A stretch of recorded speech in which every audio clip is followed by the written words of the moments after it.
Man, the light from the window is really bright. Okay, so these dreams are from December 15th. I'm trying to get through them, but like, it's a lot.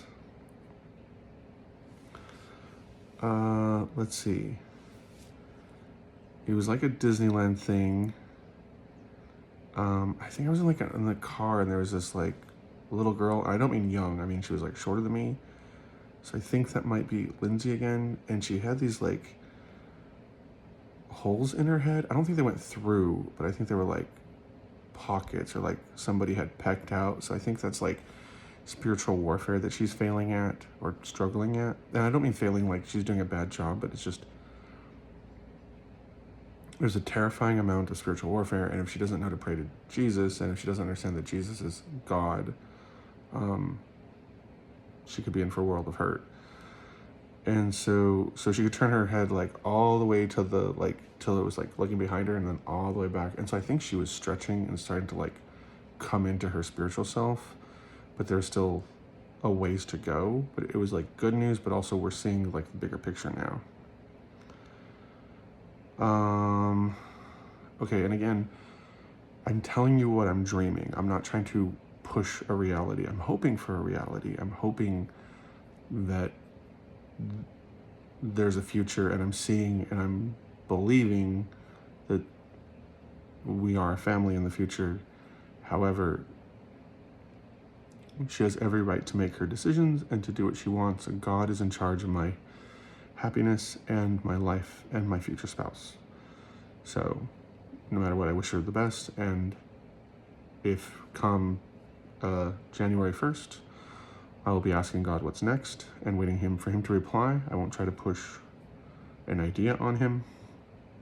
And I will also pray that Lindsey finds her soulmate, because that's what I do. When things don't go wrong, I pray for the best, because I want everyone to win. Okay. I was at work. I was asking her about, well, I wrote like if girls like this in the dream, but what it means is, I was exploring her emotional space for how she thought it was best to communicate emotional safety and love to our future daughter. And, how she wanted me to act, what I thought about how she acted. I was feeling her out for any remaining insecurities. I wanted her to feel me out for any intellectual absurdities. Okay, so what else? And then there's a big Disneyland park, and someone inside there was a Daffy and Donald, so there's two ducks. And that's probably kind of my dichotomy, my like sillier side, and then my kind of more charismatic side would be Donald, and then Daffy would be my my sillier cartoon side that I definitely have. And they're up on a billboard, and so this is important because this is what I've been trying to do. I want to build these like this big kind of like Disneyland, but I want it to be like a Disney Christland. I want to always have someone there that can heal and prophesy and tell you about your dreams all day, every day, 24 hours a day. And then I want to build little ones around the world so everyone can come to know Christ and know Christ is very real.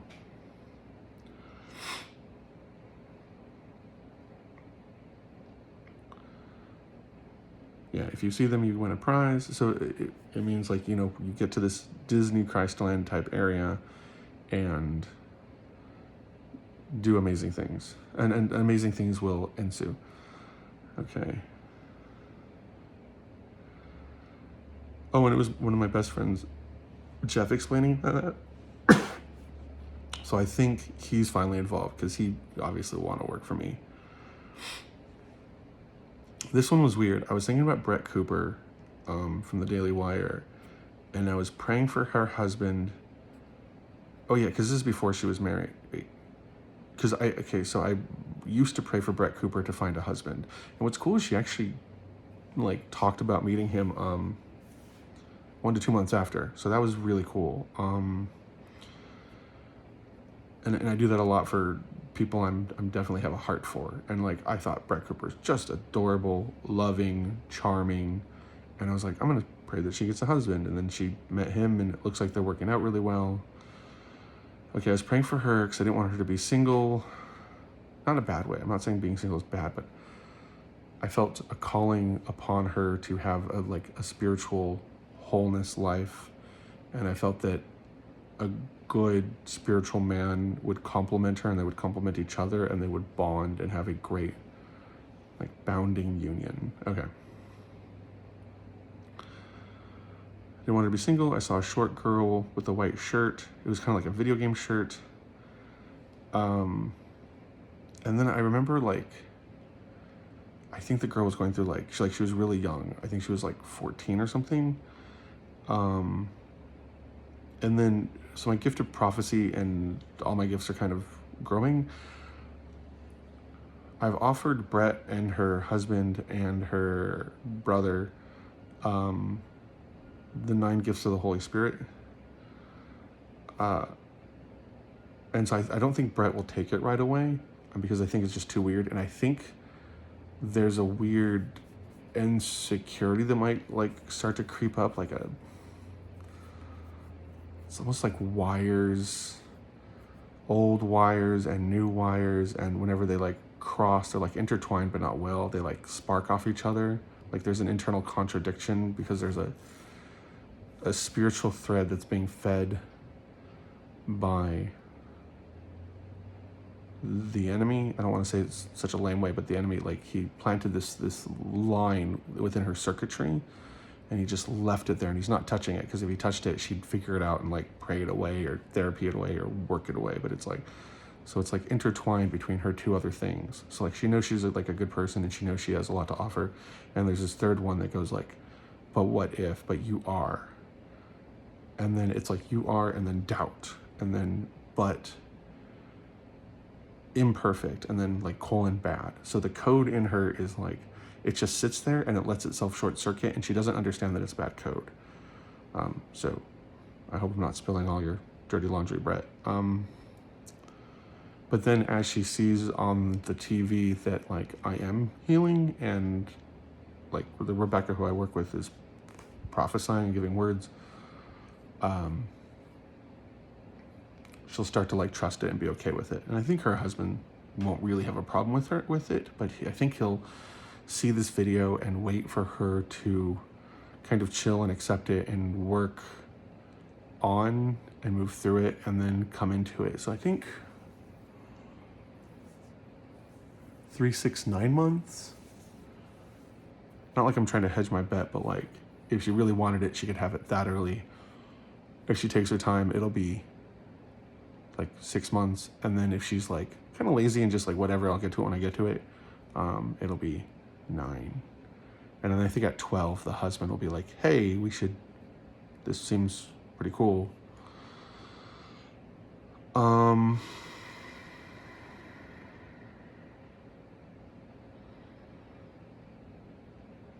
I think our kids are going to know each other, which is weird, because my discernment is taking information and piecing it together, because I can kind of see where information is pointed down the timeline. And so what's interesting about this is you can see I'm the type of person that moves, right? I take information, I love this process, and then we put a card down, then another card down, or we put a game token down, then we move forward, So what happens if you're this sort of person like I am? So we've just moved from, God, so long ago, I barely got the gifts. I'm trying to figure out the gifts, practicing with the gifts. They're starting to make more sense. I'm starting to see their limitations and what God's doing, what he wants. And, the whole time I'm praying to meet my wife, and God goes, it's going to be like Little House on the Prairie, because Laura Ingalls, her maiden name's Laura Ingalls, and her married name is Laura Ingalls Wilder. And so when my mom was reading me those books when I was a kid, I was always when's she going to meet her husband? When's she going to meet her husband? My mom's I don't know. We're on book 5, and she hasn't met her husband yet. And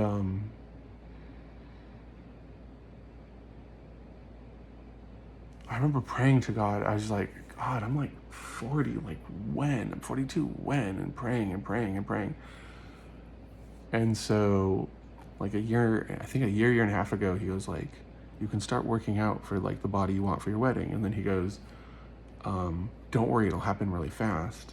And then he goes again. And so when the husband in the books finally showed up, my mom like winked at me a lot. Like she was really excited, but it was really weird. I'm like, why did you wink at me so much? And my mom was like, I don't know. Like I was just excited, but my discernment picked something up because it was like this powerful, like not a punch, but like just here, and she just like pushed, and I picked up on that as a child. And then so I saw that memory hit my mind when I was asking God. It'll be like here in a flash, and just like that book. And I was like, okay. And so then I'm at the Lindsey Sterling concert, and God's talking to me. I'm talking about marriage, and I'm saying, I was about to say something foolish, like, hey God, I don't know how much longer I can do this and hold out hope. And I was like, no, you're not going to be that guy. You're going to be great. You're going to be better than great. You're not going to be like the old prophets who always gave up and got exhausted. You're going to punch through. That's a Captain Janeway reference, by the way. Or maybe she says punch it. Anyways.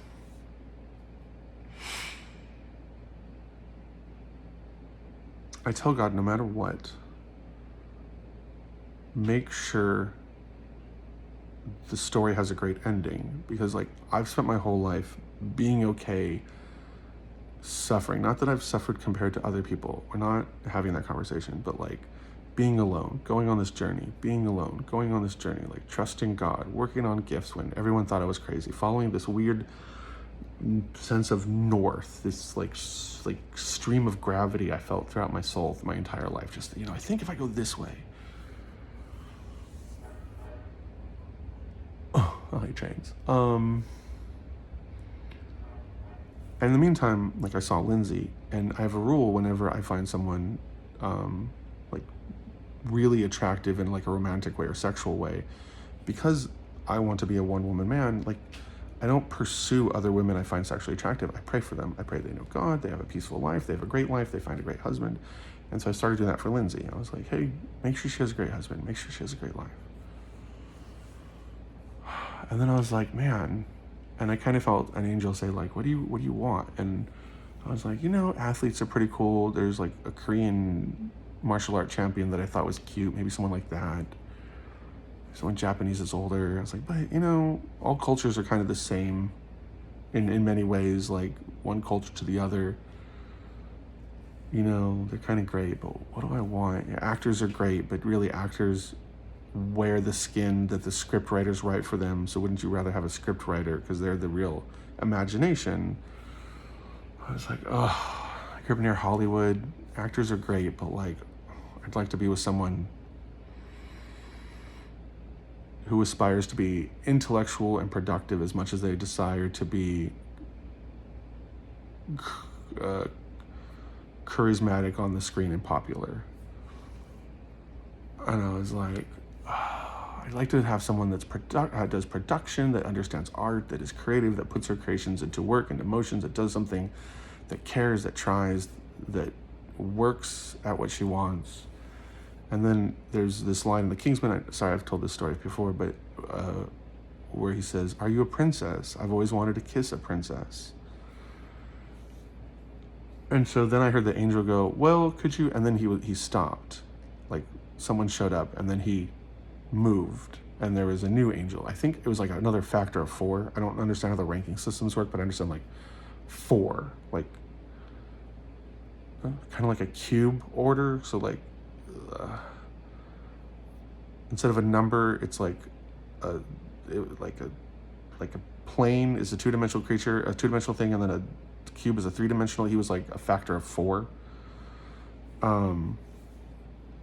A higher order, I guess is a way of saying it, of angel. And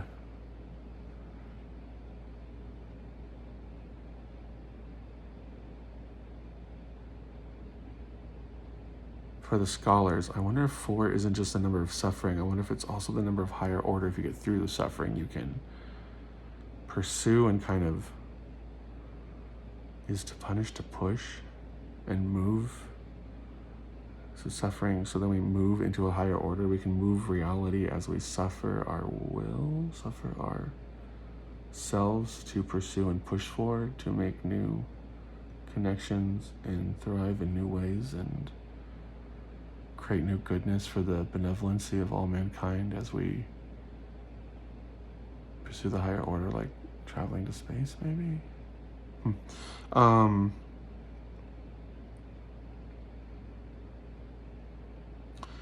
the angel goes, if you could marry anyone in the world, and I understood that I could pick any person, and if they were single and willing, God would help align their hearts and lives with me. We'd align with each other. He would make ways so our lives would work, our dreams would work together, our ambitions would work together. And I go, and Lindsey Sterling had just walked out in this perfect silver skirt, and it reminded me of Cinderella. And I always had a crush on Cinderella because I felt like that was the first example of a true woman I'd ever met, because she solved her problems through patience and endurance. And that was real life, not beating up the bully. I always liked in X-Men, the animated series, where the X-Men cared about the bully. They weren't trying to hurt the bully. They weren't trying to revenge fight the bully. It's like, no, relax, we're trying to save you and get along with you. Anyways, I was like, her. Oh no, yeah, I said I want to, it'd be great to marry a princess. Okay, who? I'm like, well, it's the only princess I can think of. The other one I thought about was Michaela Peterson. She's happily married, which is great. The only one that's princess material, quality and character, was Lindsey Sterling. And I was like, her.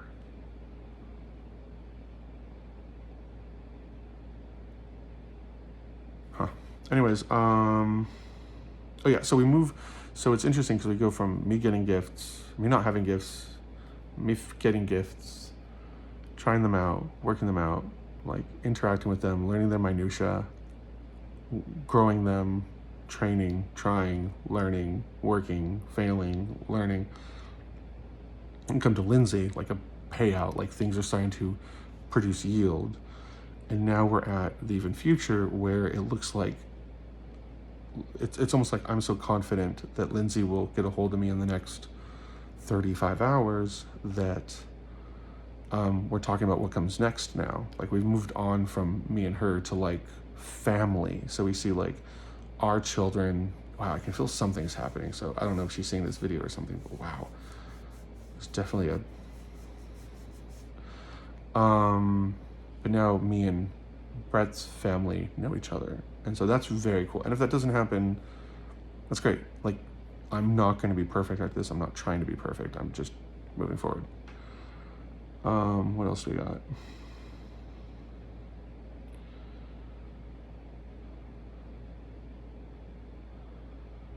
Oh yeah, I saw there was something licking salt.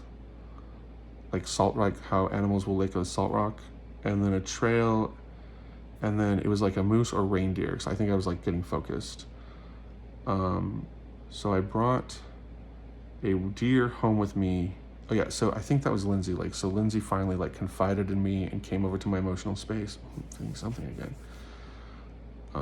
Because it was gentle. It was just looking at me. Oh, and I saw a video that popped into my mind. Because sometimes things highlight. I know it's a kind of a spiritual moment. This woman said, this deer is here every day, or this guy is here every day, and he won't leave me alone. And she goes to the window, it's a deer with magnificent antlers. And so I'm considering the deer, and then I'm looking at it the storage area we have at work, and I'm seeing all these compartments, and I'm the compartments are becoming organized. It's safe. It kind of trusts what I'm doing. So that would be her. And that would be intellectual intimacy, which is very cool. I can help adjust and arrange and clear up and help contain and help put her internal, emotional, and intellectual baggage in order. Not that I'm saying she has baggage, but whatever she would consider to be mischievous internal workings, I can help sort. And then I'm back to looking at the deer, and it was reflecting light back at me. So it was reflecting, which means like I'm shining with the glory of God, and it's reflecting back at me. Because anything, the white light would either be like, you know, this little light of mine, I'm gonna let it shine. So it's that reflecting, which is also the Holy Spirit reflecting, which is great. So that means I am spiritually punctual, right? And she is great with that attitude. I think she vibes with this attitude that I'm projecting. Okay, then someone in a yellow raincoat reminded me of Paddington. He picked something up and he turned this circle like away from me, and then he was like facing me again.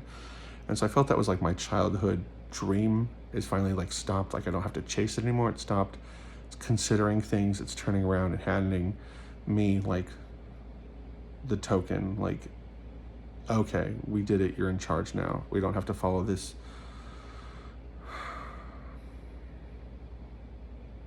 gravity anymore. Like, you're in charge now. I'm gonna relax. I brought us here. Like, I suffered diligently, and you had to unfortunately suffer too. But now we're here, and we've got this, and you're okay.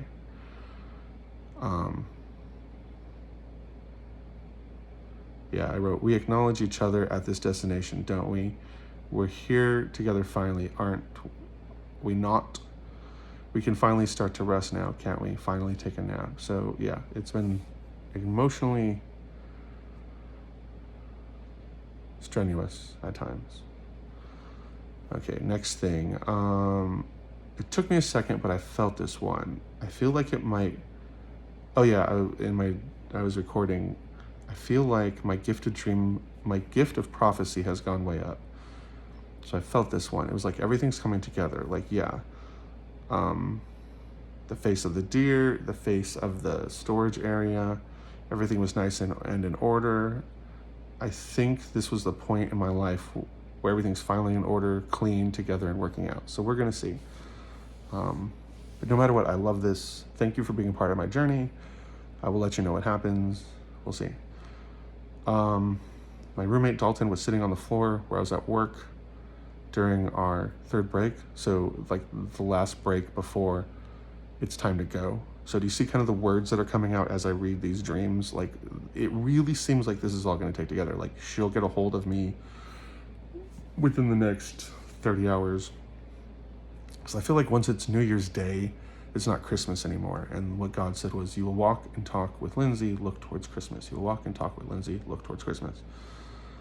And I'm not trying to put, like, however it goes down, it goes down. I don't want to find out she's on this other side, like, I gotta get to Texas before New Year's Day, which would be awesome, by the way. I totally want her to be like, get me on a plane now. Anyways, let's see. Oh yeah, so this gets really good. If my gift of prophecy is correct, Lindsey Sterling introduces a friend. I don't know how much of this I should share. Introduces, so because of certain plans Lindsey and I make when she gets here, she flies a friend down or brings a friend over who might be an assistant or something, because I saw a Starbucks cup holder, and introduces her to my roommate Dalton, and then they, if I'm reading this correctly, and I'm like 98% sure I am, there's still 2%, they get married and have 5 kids. Because I saw 5 little notepads, and I understood 5 kids, and I was like, dude, no way, like, no guy wants 5 kids. I mean, there are some, like, I'm gonna have 2 or 4. And I go, hey, Dalton. He's like, yeah. I'm like, how many kids do you want? He's like, I've always wanted 4. I was like, holy cow. And I was like, I think you have 5. And he's like, 5? How can you afford 5? And I'm like, maybe your lady makes some good money. And he's like, well, if she made good money, I don't care. I'd have 5 kids, sure. More kids. I'm like, yeah, they all seem to love playing board games. And he's like, oh, cool. I also had a dream that he worked for me and became best friends with my little brother. So that was really cool too. And that is all for December 15th. I love you guys.